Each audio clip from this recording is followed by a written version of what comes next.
perhaps the most cruel and bloodthirsty homicides ever perpetrated in Britain were the so-called Jack the Ripper murders, which occurred in East London during 1888. This was more than just murder. The so-called Jack the Ripper murders were ritual bloodbaths.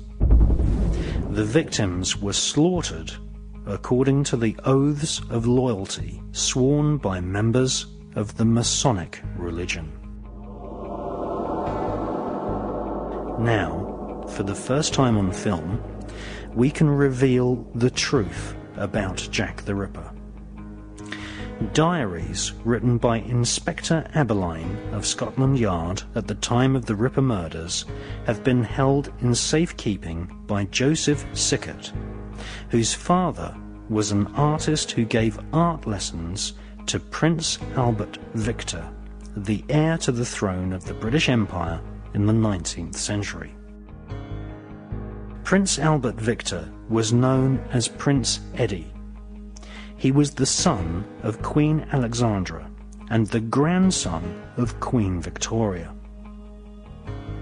During the last 120 years, royal spin doctors have led the public to believe that Queen Victoria was popular.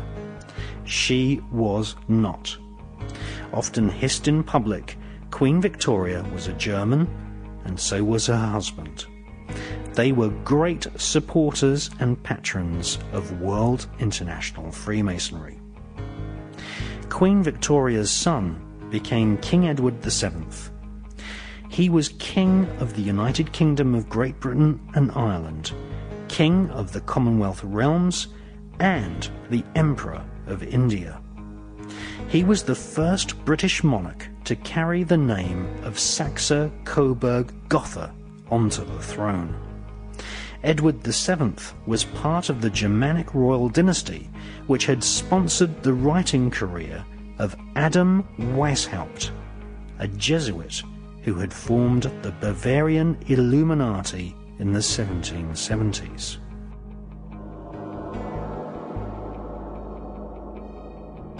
The Bavarian Illuminati infiltrated the upper echelons of Freemasonry, preaching a secret doctrine of a new world order, a global superstate where compassion and democracy would have no place. Since the 1700s, the Bavarian Illuminati has fragmented into an invisible global network of secret societies, which includes the infamous Skull and Bones fraternity at Yale University in the United States.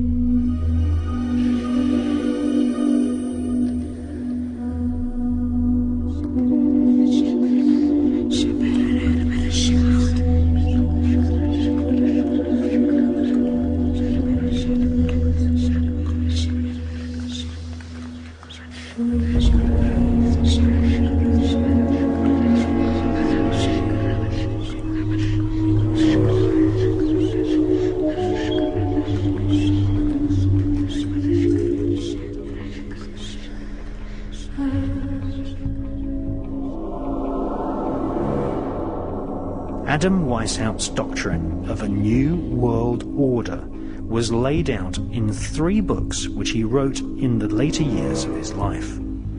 He lived in the town of Gotha, and his writing career was funded by the Saxe-Coburg dynasty, who came to the British throne through Edward VII.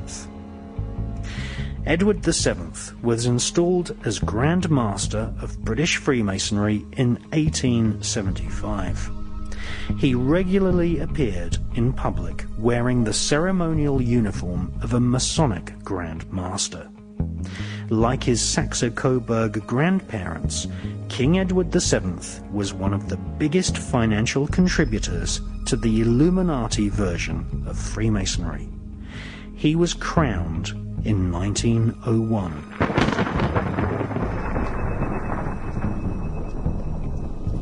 Masonic lodges existed in several royal palaces, most notably in Kensington Palace, which was home to the Royal Alpha Lodge. It was here, in 1885, that King Edward VII initiated his own son, Prince Albert Victor, better known as Prince Eddie. Prince Eddie was genetically handicapped. Generation after generation of inbreeding within the Saxe-Coburg bloodline had resulted in Prince Eddie, the heir to the throne, being partially deaf.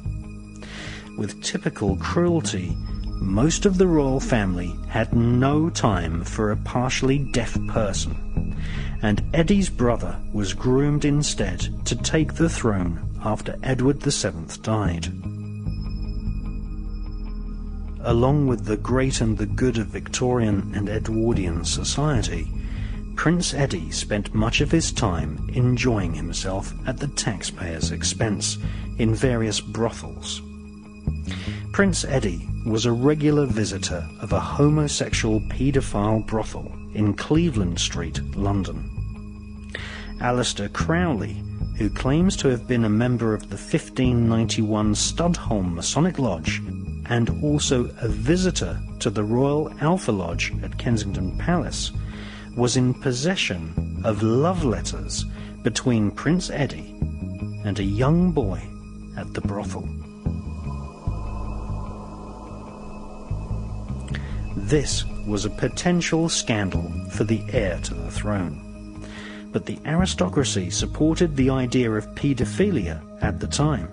In fact, there was a revolt in the House of Lords when the age of consent was raised from 12 to 13 years of age. In fact, a much bigger scandal was soon to break, when it was revealed that Prince Eddie had made a young girl called Annie Crook pregnant. Prince Eddie had secretly married her, even though he was forbidden to marry a Roman Catholic. Officially, this meant that he would not be able to become king.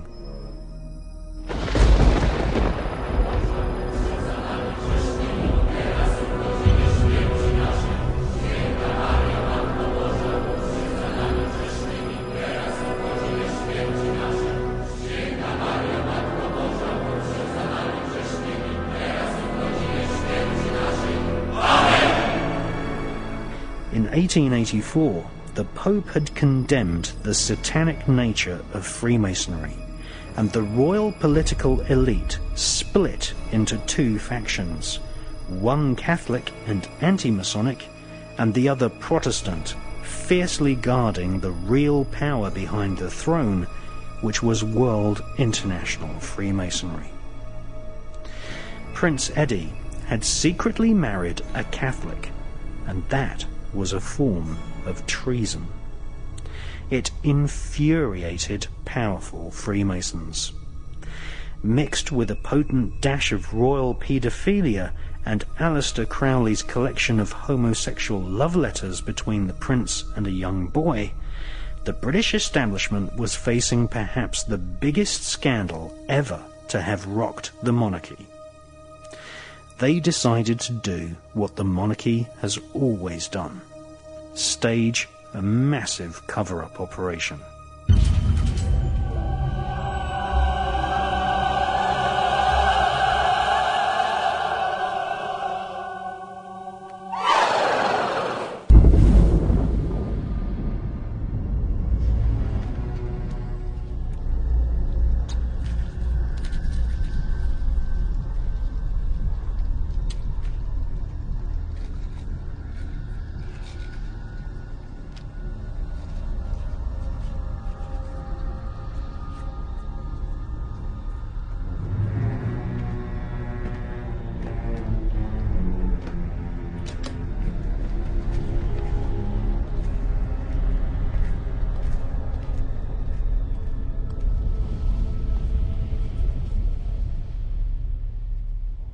In 1885, Annie Crook was kidnapped from the sweet shop where she worked, and simultaneously Prince Eddie was forced into a carriage which galloped away in the opposite direction.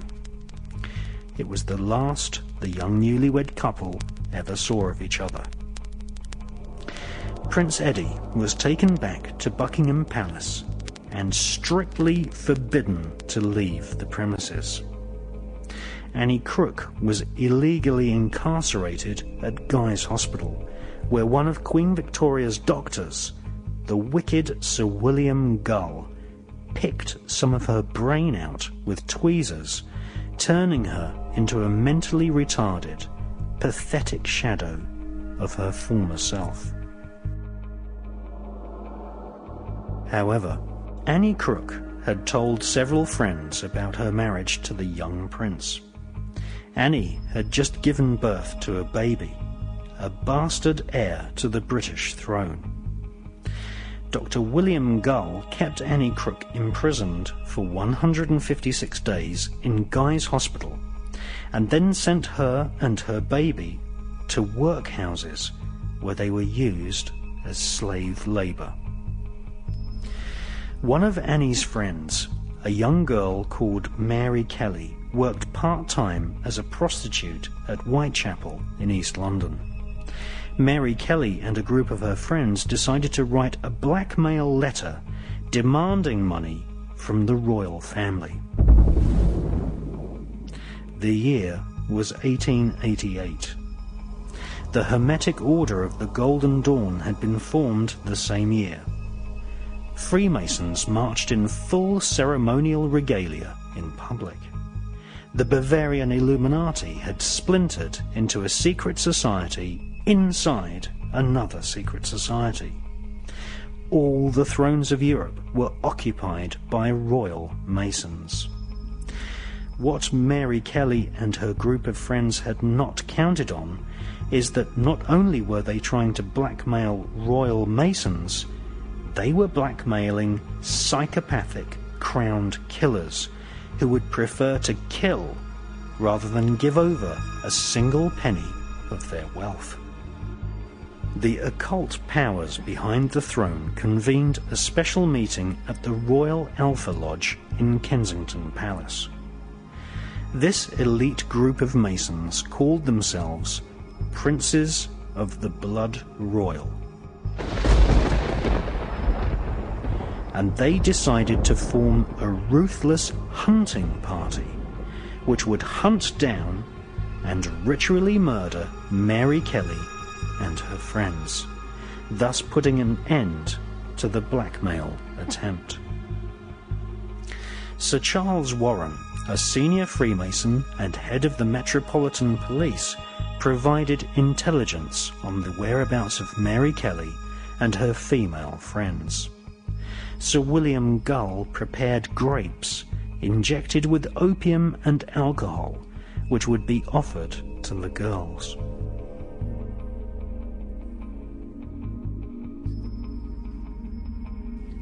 John Netley, a ruffian coach driver who worked for several aristocrats, would supply transportation. And J.K. Stephen, a socialite of Victorian London, would act as a lookout whilst the ritualized murders would take place inside Netley's horse-drawn carriage. According to the diaries of Inspector Aberline of Scotland Yard, diaries which were sealed in wax and held in safekeeping by the Victorian Impressionist painter and friend of Prince Eddie, William Sickert, the so-called Jack the Ripper murders were not the work of one crazy individual. These were meticulously planned ritual murders conducted in the Masonic tradition by a large group of aristocrats who hunted the young female victims rather like a country expedition killing foxes.